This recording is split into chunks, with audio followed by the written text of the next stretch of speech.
Good afternoon, everybody. I'm Marcus Tai, Dean of the College of Health Professions. Thank you all for joining us today. Today's special alumni guest is Dr. Donald E. Moore. I had the privilege of hearing Dr. Moore when I was attending a Zoom when Dean Grimes had invited him to speak, and you really are in for an intellectually stimulating, informative, and very important talk today. Dr. Moore has practiced primary care medicine in Brooklyn for more than 35 years. He has distinguished himself through service to his community and his profession. He is an attending physician at the New York Presbyterian Brooklyn Methodist Hospital and teaches medical students at Weill Cornell Medical College and Downstate Medical School. He also teaches nurse practitioner students at NYU and Hunter College.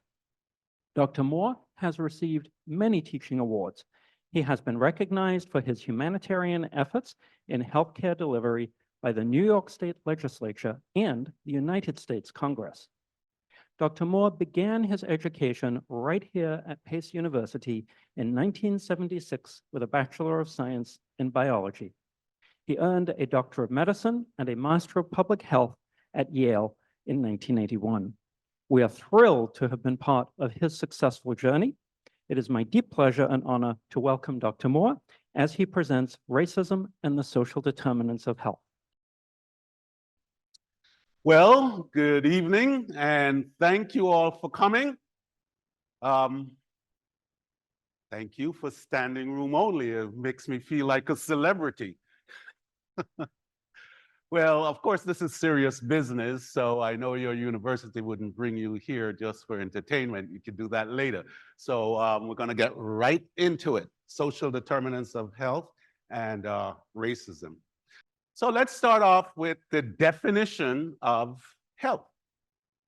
The World Health Organization, that's sort of like the big worldwide agency that tells us all, you know, how to run our public health and how we're doing, those people. Health, they define health as a state of complete physical, mental, and social well-being, and not merely just the absence of disease. So we're not just talking about illness. That's how most people tend to think of health. So the World Health Organization says we've got to go further. In addition, they say that health is fundamental well, first of all, health is a right. That's what they say. It's a natural right. And of course, peace and security, it's necessary to have good health for peace and security. That's what the World Health Organization has told us. And they continue that the promotion and protection of health is of value to all. So it's not just the government or the individual, it's all of us. It's necessary that everybody around you is healthy. And you'll see that develop as we go through the talk. And finally, it says if there is unequal development of health, whether from country to country or from individual to individual, that will present a common danger to everybody else. As a matter of fact, we see that in the world today. So now we understand health, not just the absence of disease, but complete mental, physical, and social well-being. Now we see what that is. Well, what are the determinants of health? What makes us healthy? Well, this particular study, this is not exactly a study, this was concept that was put together initially by McGuinness, but was outlined in the Shattuck Lecture, which is a main lecture that's given once a year and published in the New England Journal of Medicine. That's sort of the peer-reviewed doctor's journal. That's sort of the Bible of medicine. Well, this lecture, given once a year on issues like this, Shattuck, Schroeder, in his Shattuck Lecture, looks at health from this perspective. First of all, he says that it's not okay just to well, let's go to here first. Identified as the various contributors to health is behavioral aspect. Now, the behavioral aspect is the largest contributor to one's health, right? Now, what are the behavioral factors? Those are things like whether you smoke cigarettes, you drink alcohol, you don't eat well, you don't sleep, you hang out all night and party, stuff like that. That will contribute to your health or ill health, and that's about 40%. The other 30% is, the genes you got. If you're born with sickle cell disease, your life expectancy is going to be limited. Your health, most of the time, how you feel, that feeling, we talked about the state of mental, it's not going to be always great. And so you can't change your genes. If two of your parents have sickle cell disease, well, if one of your parents have sickle cell disease, you have a high chance of getting it. And if both of them have the trait, you have a 1 in 4 chance of having that disease. So you don't control that. Your environment may help a little bit. And that's the other aspect. The other third that's left, those are the social determinants of health. We're going to talk more precisely what those are.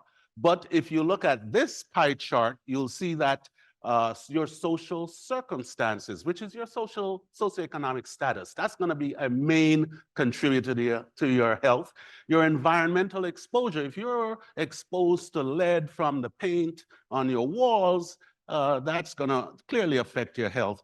And if you have no access to health care, that's going to affect your health. Now, if you notice what it says that health care, the care you get from your doctor, your nurse, and your health provider, that's only 10% of what determines your health.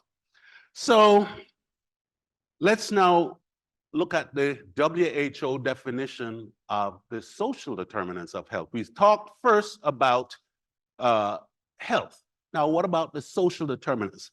So the World Health Organization defines the social determinants of health as the conditions in which people are born, they grow, they work, they live, and they, die. It says age there, but they're really talking about that process of dying, which is the most expensive part of our healthcare delivery, as most of you already know.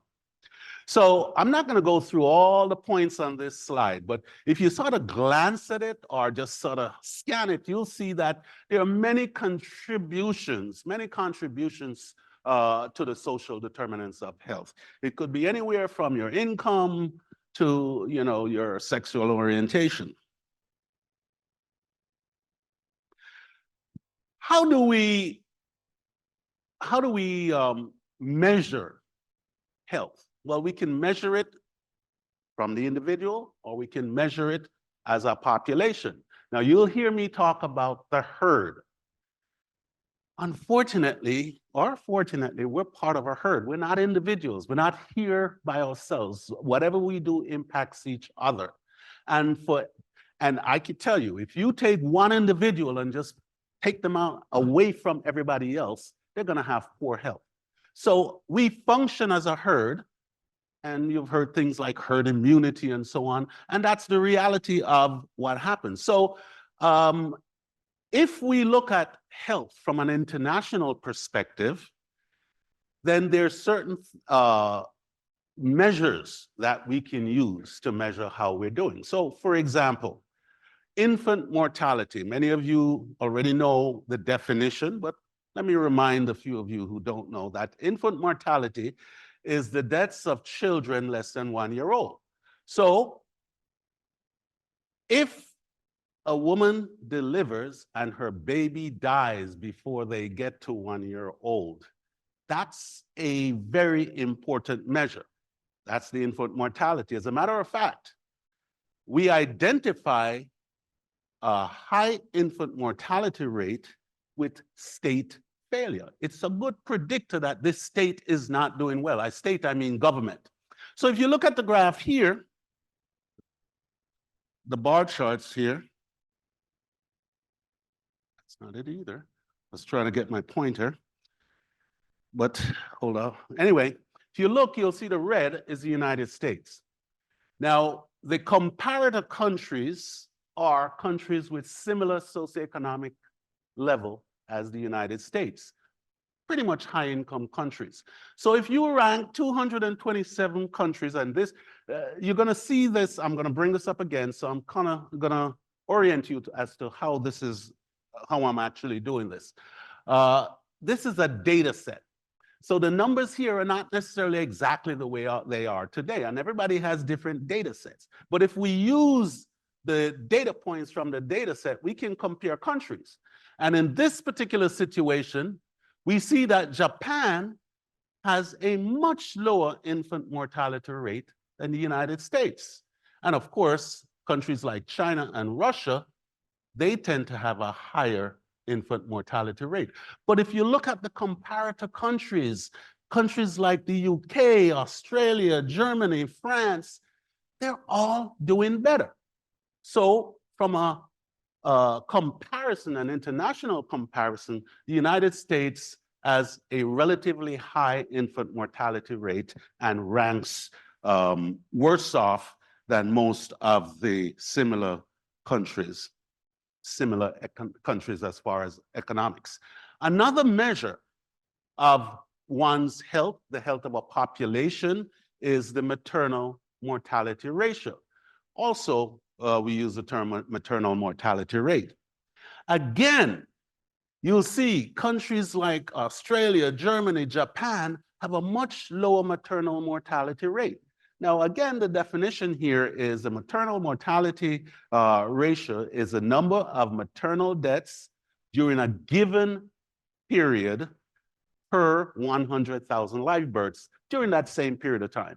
So 100,000 live births occur. How many women died given birth? That particular measure corresponds to the quality of a healthcare delivery system. So you're getting the picture where I'm going with this. If we're looking at all these indices, maternal mortality, infant mortality, and we see that the United States is not doing so well. Well, if the children die before they get to 1 year old, or the mothers die giving birth, eventually that's going to impact our life expectancy. The life expectancy is sort of a compilation of our overall health. Life expectancy in the United States, again, if you compare it to similar countries, life expectancy is actually less. As a matter of fact, significantly less. Americans live 5 years less than Japanese, and 3-4 years less than everybody else in developed countries. So you've looked at the data as put together in these data sets. Well, what does our Institute of Medicine, it's now the National Academy of Medicine, what that is, that's an organization that that's our think tank on health, right? National Academy of Medicine. Well, back in 2013, they actually put together a group of experts and say, well, let's look at this from an international perspective. Same data they looked at that you just looked at before, and they came to the conclusion that Americans have shorter lives and poorer health. Shorter lives and poorer health.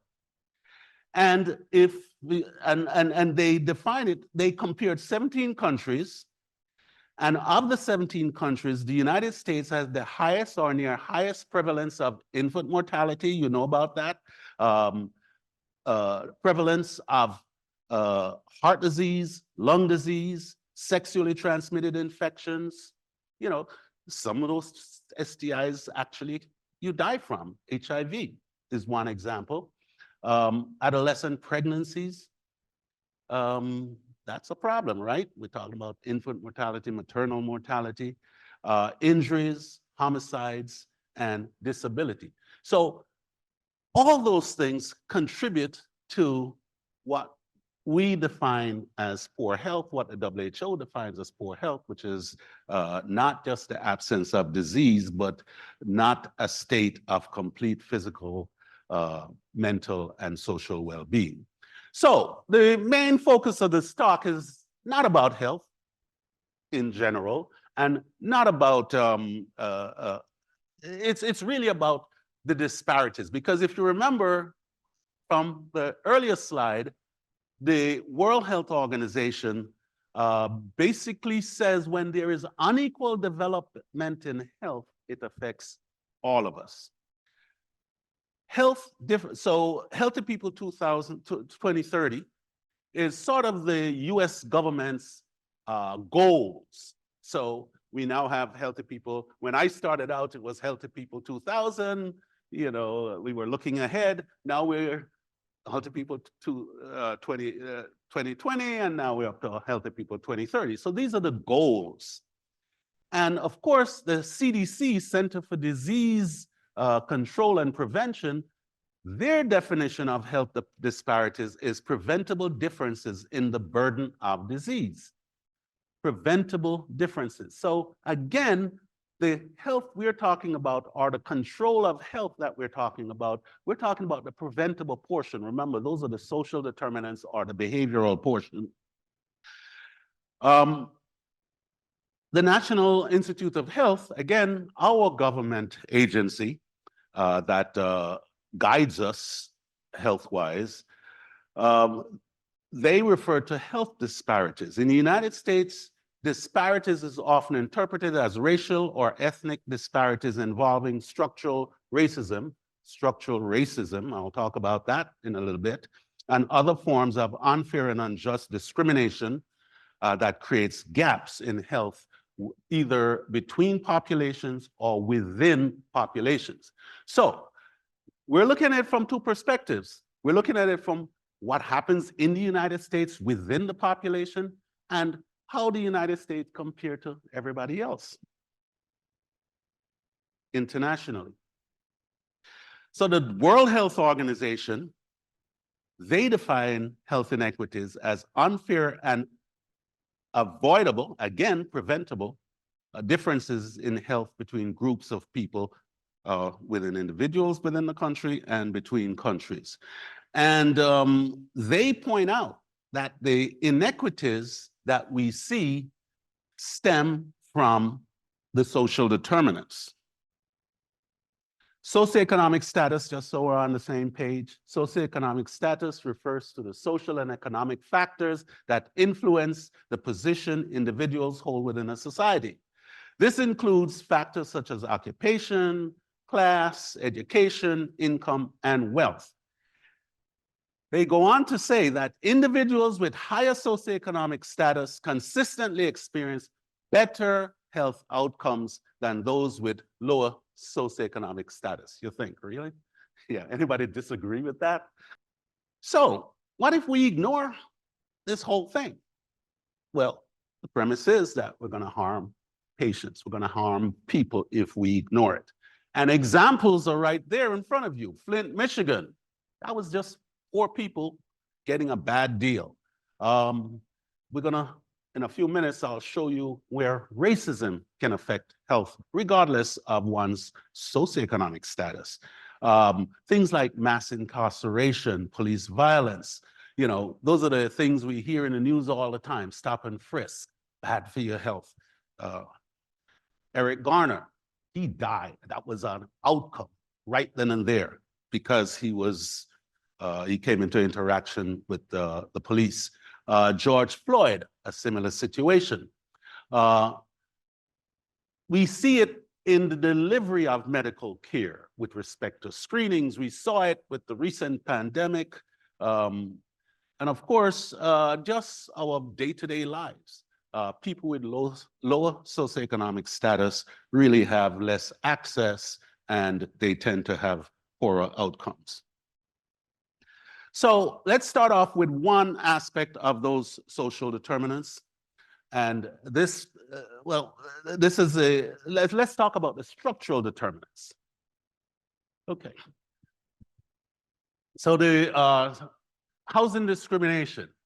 In 1933, after the Depression, the United States government, in order to, help everybody, they developed an agency known as the Homeowners Loan Corporation. And this particular agency was to help provide loans to individuals who needed to buy houses. Well, the government gave the banks guidelines to say who you could give these government loans to. And they literally went around to over almost, I think that was almost 239 different districts, cities, whatever. Not cities, but districts, and drew red lines around them and say, these people are likely to be high risk. And the only reason that they were high risk in terms of repaying their loans, as determined by the government, was their race, because they were Black. And you've heard the term redlining. This redlining has been associated with poor health outcomes. And again, you'll see, redlining results in Blacks being exposed to a higher level of environmental toxins, because if you live close to industrial pollutants, that's going to have an adverse effect on your health. It's going to have an impact on which schools you go to, what hospitals you have access to, and so on. So I'm going to give you and show you an example of how racism can affect one's health. This is Democracy Now!, democracynow.org, The Quarantine Report. I'm Amy Goodman. As the United States reports world record deaths and hospitalizations from COVID-19 in the final days of 2020, we look at how the pandemic that's ravaged the country this year has shown stark new light on racism in medical care. We begin with a now viral video recorded by Black physician Dr. Susan Moore and posted to her Facebook earlier this month, in which she describes racist treatment by medical staff at a hospital in Indianapolis who did not respond to her pleas for care despite being in intense pain and being a doctor herself. Dr. Moore says she had to beg to receive the antiviral drug remdesivir and pain medication, and accuses a doctor at Indiana University Health North Hospital of ignoring her pleas because she was Black. This is Dr. Susan Moore as she summoned the energy to speak from her hospital bed days before she would die.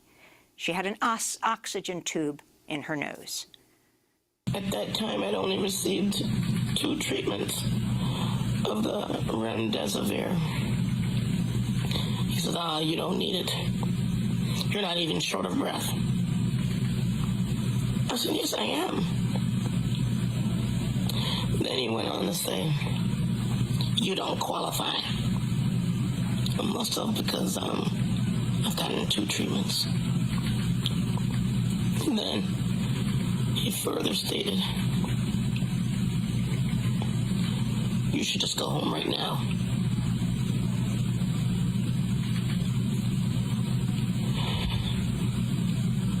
And I don't feel comfortable giving you any more narcotics.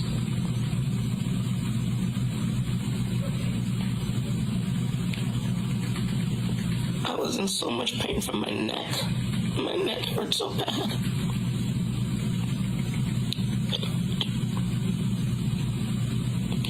I was crushed. He made me feel like I was a drug addict. And he knew I was a physician. I don't take narcotics. I was hurting. So I spoke to patient advocate who left me wanting. There's not much I can do. So I started asking, send me to another hospital where they can treat me. And if they're not going to treat me here properly, send me to another hospital. Well, next thing I know, I'm getting a stat CT of my neck with and without contrast. The CT went down a little bit into my lungs, and you could see new pulmonary infiltrates, new lymphadenopathy all throughout my neck. And all of a sudden, yes, we'll treat your pain. You have to show proof that you have something wrong with you in order for you to get the medicine. I put forward and I maintain, if I was white, I wouldn't have to go through that. The other thing that white Dr. Bannock said was that if I stayed, that he would send me home Saturday at 10 p.m. in the dark. Who does that? On a weekend, who does that? This is how black people get killed. When you send them home and they don't know how to fight for themselves. I had to talk to somebody, maybe the media, somebody, to let people know how I'm being treated up in this place. And he gladly told me, I know you're a doctor. So he didn't want the black doctor to have no medicine, nothing. And then had the nerve to say, it's because of him, the nurse, that I got the medicine. Really? Because of you? No. How about because I had that stat CT in my neck where it showed all of that lymphadenopathy and infiltrates? Yeah, you didn't know about that? You didn't get that in report? That's what I said.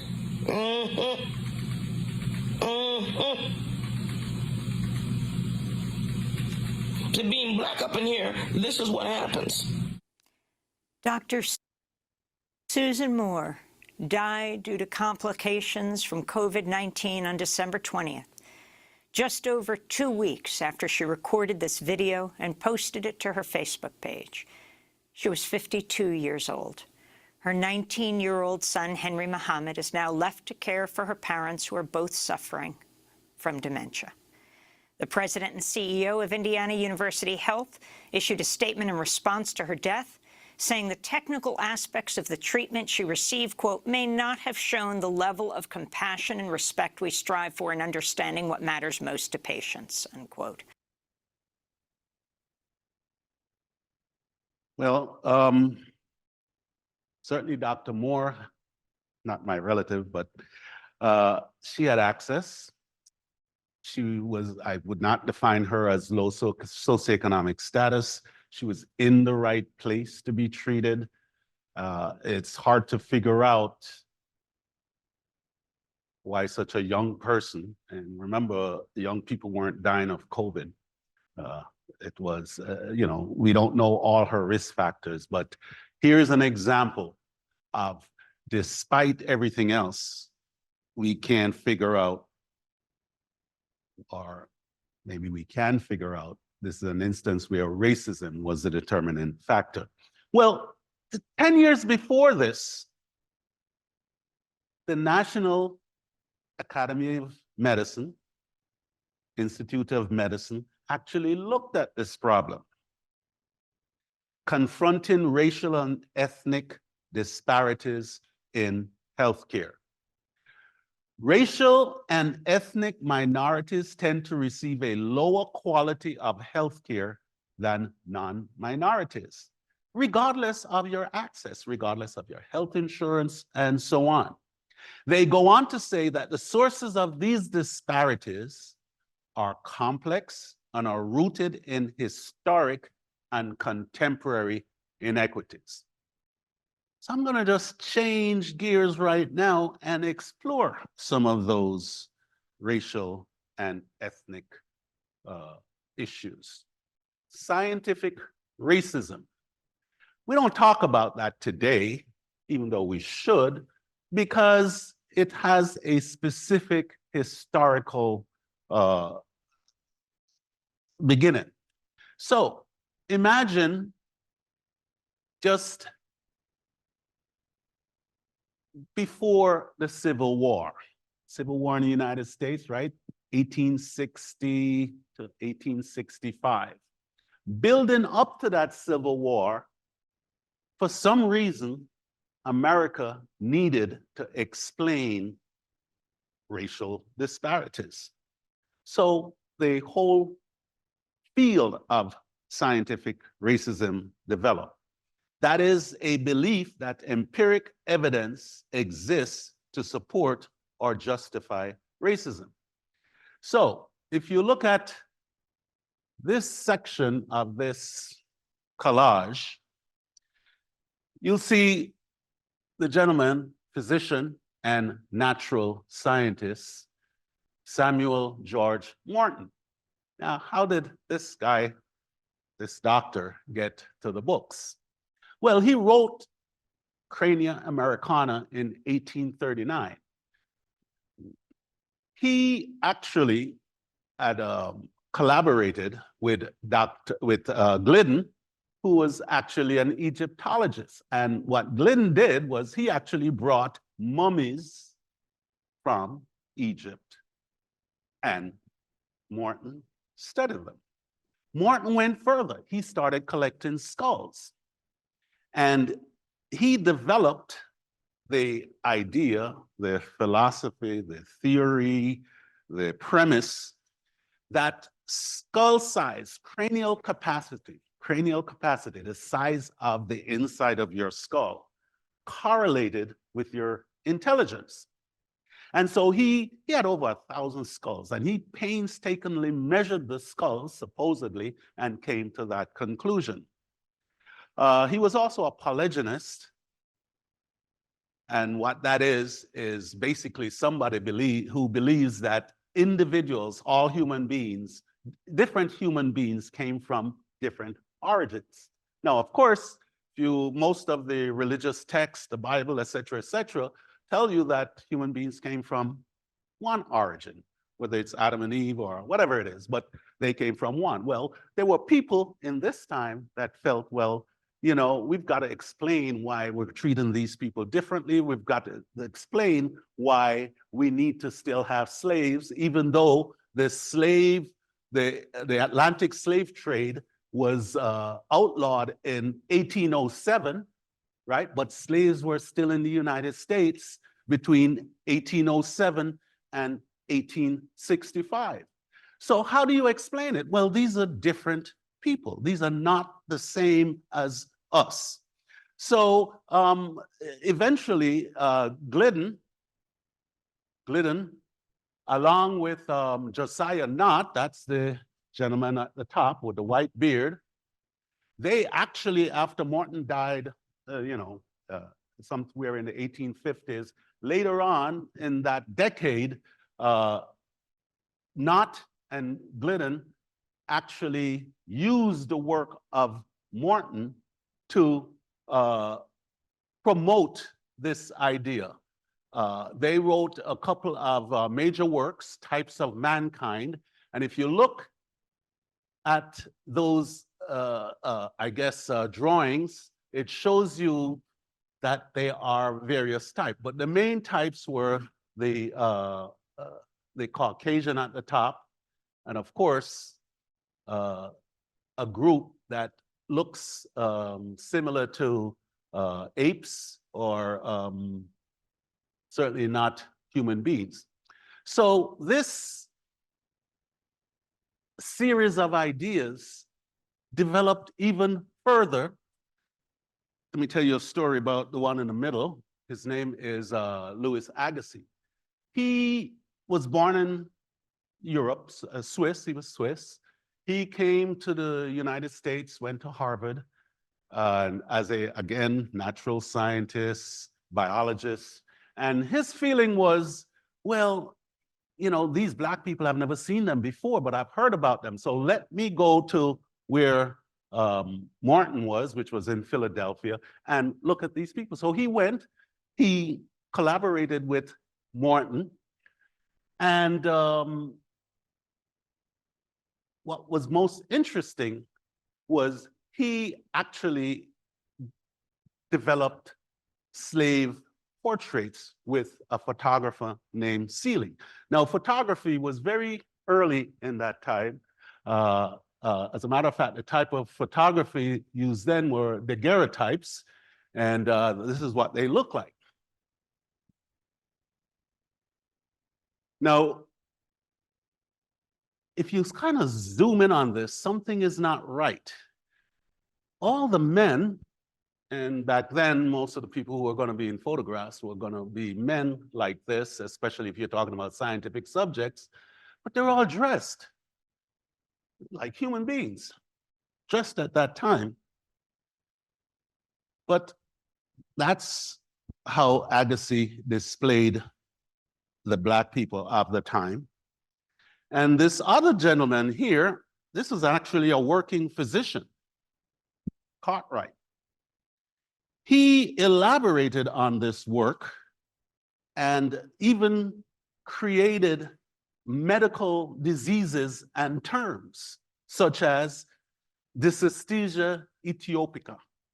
It basically was just he thought that the slaves had this particular disease, habitude that made them lackadaisical and whatever. As a matter of fact, the most interesting of the diseases and terms that he coined was drapetomania.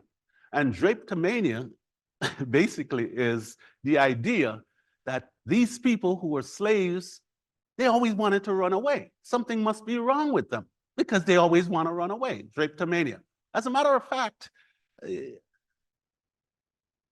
1840, the United States did a census. And in this census, this was like the sixth census of the United States, the sixth, census started back in the 1790s. In this particular census, they dug deeper, not just counting people, but they were looking at diseases within the census. And they came to the conclusion that free Africans or free African Americans, free Blacks in the North had more lunacy, which is mental disease, than the actual slaves in the South. So all of these were reasons to explain why slavery was good. And that's scientific racism. That's the whole concept of scientific racism. Goes even further. If you look at that photograph of those men, circled at the top is actually a Black man. Now, that is the graduating class of Medical College of Georgia, Medical College, so those are physicians. Some of them in the front are actually professors. Well, how did he get there? Well, back in around 1850, during the same period of time that we're talking about, the professors went and bought a slave.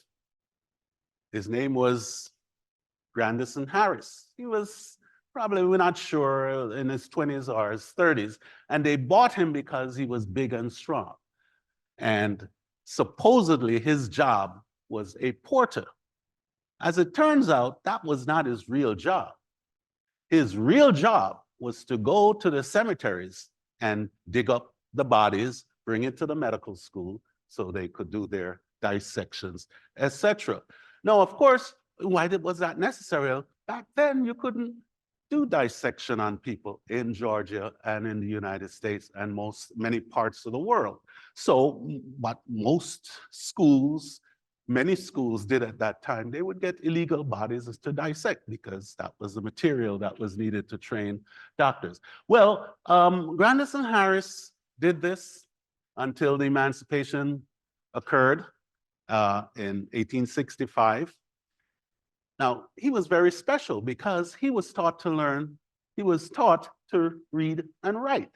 And the reason they taught him to read and write was so that he could read the obituaries to figure out where the graves were going to be, where the people who were recently buried were going to be. And he needed to read if there were stones, which most of the time there weren't. But he would follow all of this. And then eventually the night they were buried, go dig up the body and put everything back together. And nobody was the wiser. The people in the community knew it. The doctors in the hospital knew it, but they didn't. So this went on until actually the 20th century, about 1905 or so. Even by then, it was legal to get bodies, but they needed those extra bodies. And this continued till his son took over. And when he died, they did bury him in the same cemetery, but he didn't have to worry because his son was the one who took over. So we see this relationship between the society and not just the live people, the live slaves, but even after you died, there was a problem. I show you here this, I'm not sure what that is. Maybe it's I don't think, it's not a photograph, it's probably a drawing, because that's, she died in 1815 when we didn't have photography back then. So it may be a photograph of a drawing, but her name was Sartje Bartman. That's, Sartje was her, I guess, European name, but she was an object to be displayed, and that's exactly what happened. She was brought from Southern Africa to the United States and to Europe, where they actually put her on display, and many women like her were displayed under the term of the Hottentot Venus. If you think that's strange, this is even more strange. In 1906, Southern African man was brought for display, actually put in a cage in the Bronx Zoo with animals. So we're talking about 20th century here, 20th century. So I'll stop for a moment and remind you what we're talking about. We're talking about how a health professional may view the person they're treating and not realize that there is a whole historical set of circumstances that may make them feel different about that particular individual.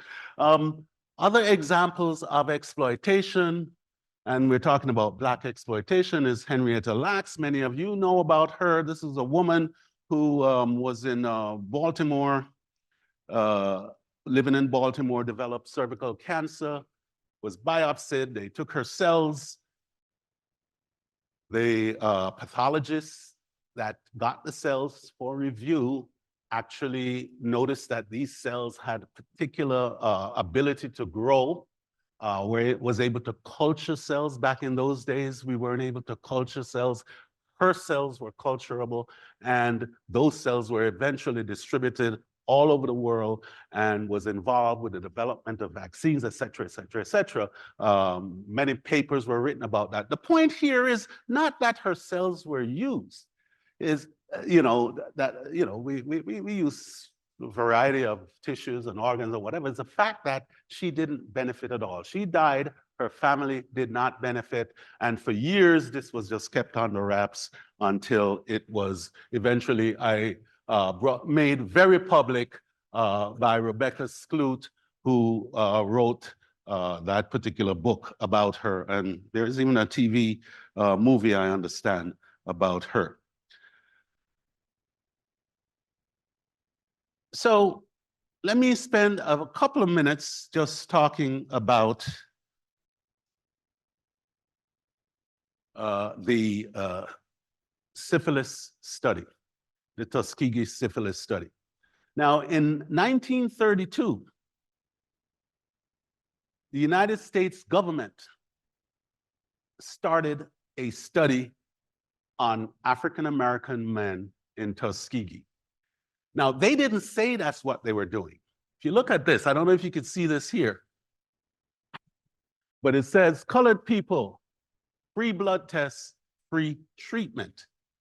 That's what was advertised. But what was done and what was planned was that these men were going to be followed without treatment. For 40 years, they were followed, and subsequently, the study was stopped. During the interim, that period, blood and spinal fluid was drawn. Those specimens were used to develop testing for syphilis. And again, no permissions. These men weren't asked permission to be in a study. They were told that they were going to be getting treatment. The woman in the picture, Eunice Rivers, this was a public health nurse, and she was actually hired to be part of the research team. Unwittingly, her job was to make sure the men showed up for their blood drawing, and later, as they aged, to make sure that we knew where they were when they were about to die, so they could die in hospitals controlled by the group, by the study individuals, so that they could actually do an autopsy. So again, even after life, there was exploitation and discrimination. And I could go on and on. I have others here, acres of skin. This Dr. Klingman, what he did was he experimented on prisoners. Acres of Skin was the book that identified that. And Retin-A, which many of you use on the face, was this doctor that developed it by experimenting on people who are incarcerated. And of course, many of the things I've spoken about is from the book Medical Apartheid, Washington, Harriet Washington. And of course, there are stories of people being injected with radioactive material, et cetera, et cetera, et cetera. Of all forms of inequality, injustice in health is the most shocking and most inhuman. Martin Luther King. Injustice in health. This is what existed in the society, Jim Crow, et cetera, et cetera. This is what occurred on the professional level. So throughout the 20th century, the first half of the 20th century, even though Black physicians were trained, African-American physicians were trained, they couldn't practice in the hospital. The reason they couldn't practice in the hospital is because they couldn't join the medical society. And locally, the medical societies would not allow them. And in order to get to the hospital, you needed to go through the medical society. So that didn't change until the 1960s with the civil rights movement. Medical apartheid is part of what I was just discussing, the fact that there was a difference in the way in which African Americans, in particular, were treated compared to whites in America. Segregation, separate and unequal facilities, private versus public hospitals. But wait a minute, I said in the 20th century, we're in the 21st century and we're still doing this, right? Private versus public hospitals. Jim Crow hospitals, they existed in the first half of the 20th century. Jim Crow hospitals was basically where Black patients were put in a different part of the hospital than whites. They entered through separate entry. They went to the hospital through separate entries. Health insurance, HMO versus PPO. HMO, if you have a low-paying job, you're going to get an HMO. If you're the higher rank, you're going to get a PPO. Even when you age to Medicare, Nowadays, we have two types of Medicare. We have regular Medicare for people who can afford the part of Medicare that you have to pay out of your pocket versus Medicare Advantage. So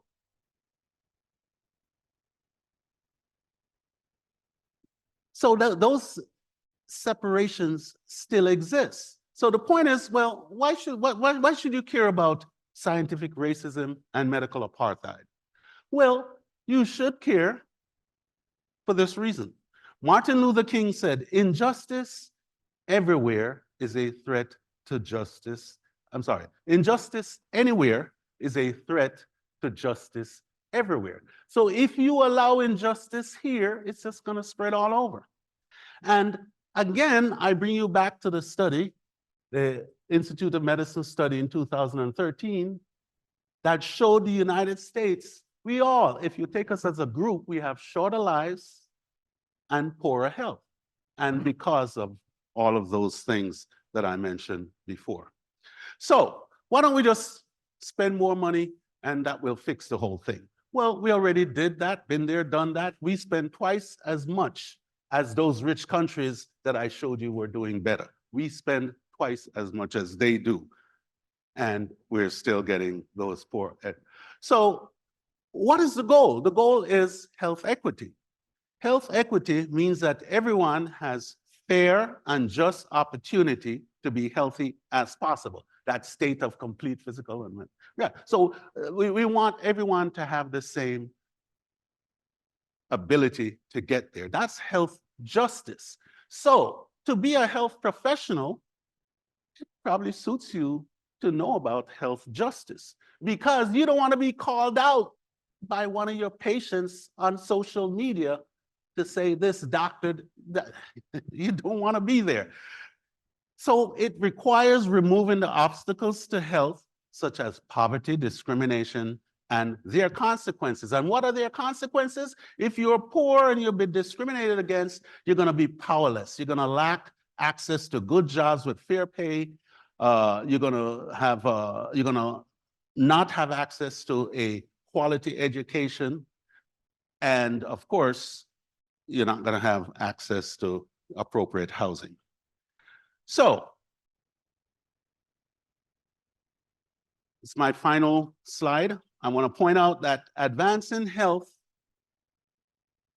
the way to advance health is to focus on the two largest contributors to health: behavioral change and paying attention to the social determinants. So Bradley, who actually public health expert, she points out that residents of nations that have higher ratios of spending on social services and spending on healthcare services have a better health outcome. So the idea here is don't spend all your money, don't give all your money to the doctors and the nurses and the hospitals. Spend some money on housing, spend some money on education, spend some money on improving the population, because 30% of your health is going to be determined by the social determinants. Again, Institute of Medicine pointed out that payment systems should avoid fragmentation along socioeconomic lines. So again, we point out that if you are, if your insurance is Medicare Advantage versus Medicare, you're not likely to get as good an outcome. If you are going to get your health care with Medicaid, you're not going to have access to the best hospitals. Medicaid is insurance for people of low socioeconomic means. It's not good insurance. So my recommendation, let's stop fighting for more Medicare. Let's just fight for one insurance for everybody. Don't let insurance be the dividing line between us. But as an individual, what can you do? You can beware of your own bias. I showed you Nurse Eunice Rivers. She unwittingly participated in that study. And we do this so often. When I say we do this so often, we don't just solve the problem by saying, oh, let's do it in the Black hospital over here. It was done at Tuskegee. That was the Black university. The individuals were from the Black, the autopsies and stuff was done in the Black hospital in Tuskegee. So it's more, so this bias, it's not limited to your race. This bias is pervasive. We all have it. So the idea is to be aware of it. And of course, once you're aware of it, then don't just sit there and say, well, I won't be prejudiced anymore. I will fight to improve the situation, basically fight to be an anti-racist. And if you want instructions, Ibram Kendi will give you instructions on how to do that. Thank you very much for your attention. And at this point, I'd be happy to take any questions. We have a mic. If I'll be happy to bring it to anyone who would like to ask a question. Thank you, Dr. Moore, for a great talk. I was just wondering what you think the role is of, well, so as an educational institution, you know, the role of education in helping people who are underrepresented in medicine getting into medical careers. Do you think that that's going to have a major influence basically over on these issues, where if there are more people that are underrepresented, you know, underrepresented in the medical field, is that going to make a big difference? Oh, absolutely. Absolutely. Dr. Susan Moore would not have the same problem if I were her doctor. Yeah, you know, I think that's it. You know, there had to be something more why that doctor was so resistant to doing what she asked. Hey, I can't breathe. You know, well, that's obvious. You got COVID. Yeah. What do you mean you can't breathe? Hey, it hurts. Yeah. You know, dysesthesia, Ethiopica, you know, the insensate body. So, you know, no, it makes a difference. It doesn't solve the problem, but it does, it's the first step. Do you have another question? All the way in the back.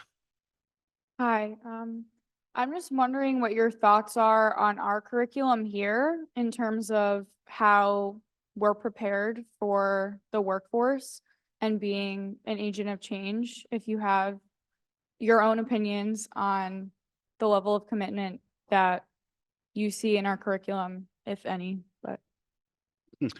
Unfortunately, I don't know the details of the curriculum here, but I could tell you that given the outcomes that we have, none of us, no medical school, no institution in the United States has fully prepared the health professionals to deliver the care that is necessary to move us in the direction of Japan, as far or Australia, and so on.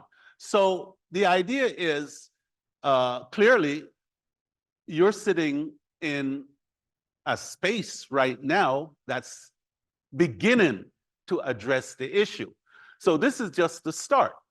Hopefully, what I've just shown you, and obviously I could not have gone through the entire thing in 45 minutes or so. This is a whole course. This is gonna, I mean, if you want to look at something like the Tuskegee study, you could spend three different sessions just on that, because there's so many implications to that particular thing. There was this study design. There was the fact that, why are you designing such a study? How can you, when treatment is available for a disease, design a study where you're not going to treat? That's unethical. Then once you start the study, more medicines come and you keep avoiding the treatment. Those men from the Tuskegee study, they started in 1932. By 1950, penicillin was widely available. Do you know what they did when the men were drafted? They sent their names to the armed forces to say these men should not be treated for syphilis if indeed you find out they have it. And even when, you know how many whistleblowers blew the whistle? In the 1950s, a physician, having heard the story presented at the AMA, American Medical Association, wrote a letter to the researchers and said, how could you be doing this? It was ignored. Even when the final whistleblower started blowing the whistle, it took him 10 years and him becoming a lawyer and reporting it to the newspaper before they stopped the study. So clearly, educational institutions don't do enough, governments don't do enough, and we just don't do enough. I guess I would just add to that is, what are the current practicing medical physicians doing in this regard? You know, we're not doing enough, universities aren't doing enough, the government isn't doing enough. So I'm wondering from the current practicing medical profession, what do they want to do and what's happening, if you know, to address this?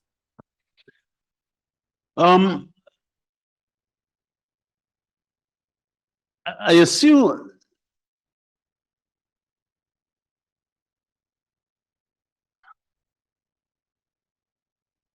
I don't know.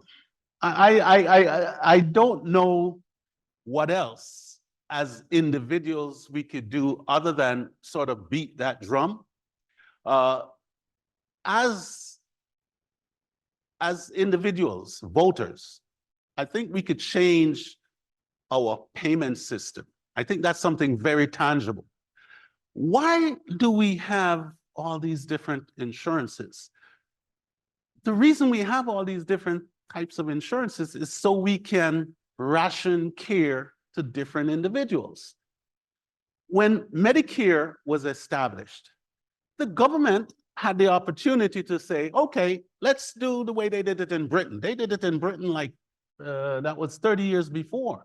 They said, okay, but Britain was different to some extent.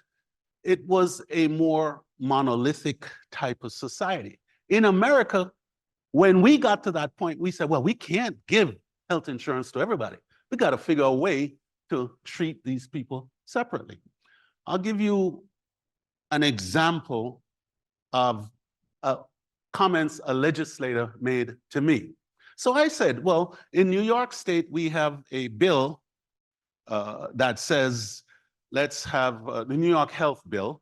And basically what it is universal single-payer insurance for New York State. And the Assemblyman Gottfried had put this together. He had put that bill to the New York State Assembly almost 30 years ago at the beginning of his career. He's now retired.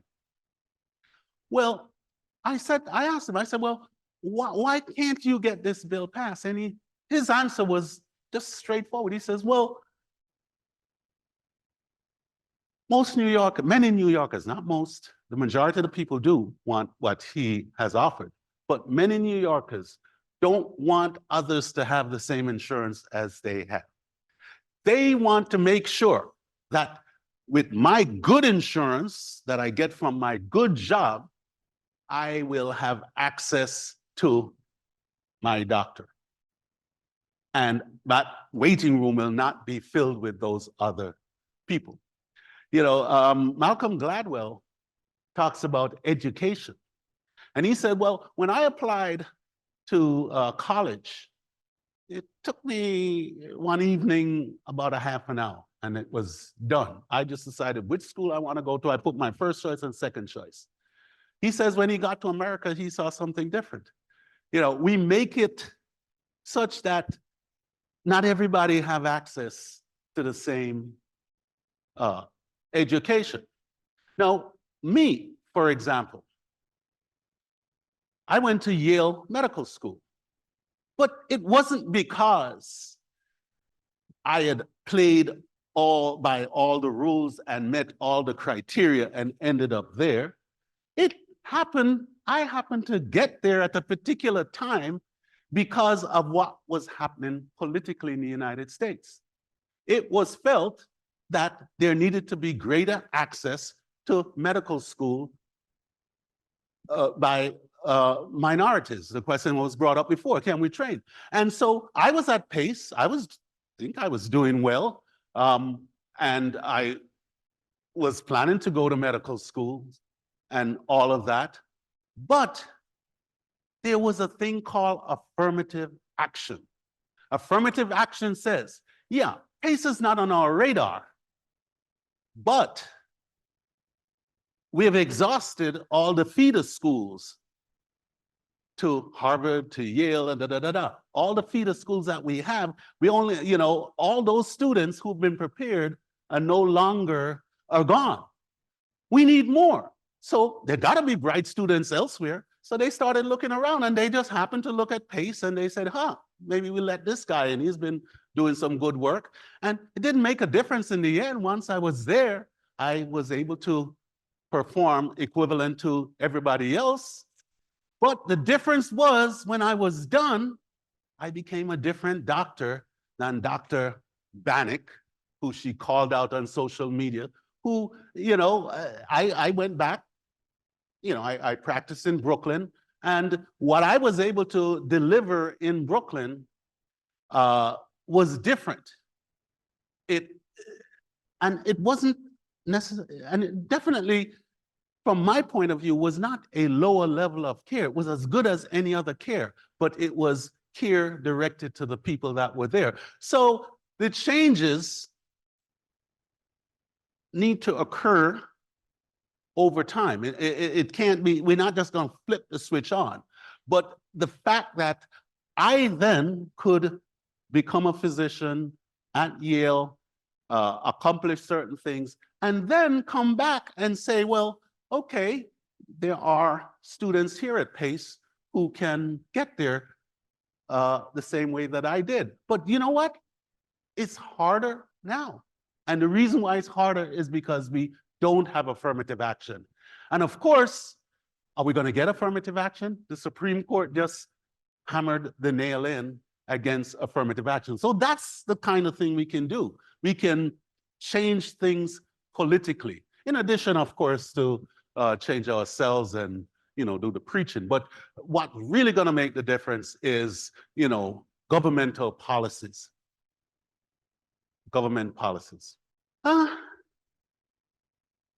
More medical schools mean more doctors mean more money spent on healthcare. Remember, we want to spend the money on the social determinants of health. Who said more medical schools? You did. Okay, no, I don't agree necessarily. My friend and colleague, Dr. Uche Blackstock, talks about the lack of Black physicians because in 1910, with the Flexner Report, they shut down 5 medical schools, 5 Black medical schools. But they also shut down over 40 white medical schools or majority medical schools. More doctors, and despite all of that, we go and we import doctors from elsewhere. That's a different discussion. But more medical schools don't solve the problem. It's this expenditure on health.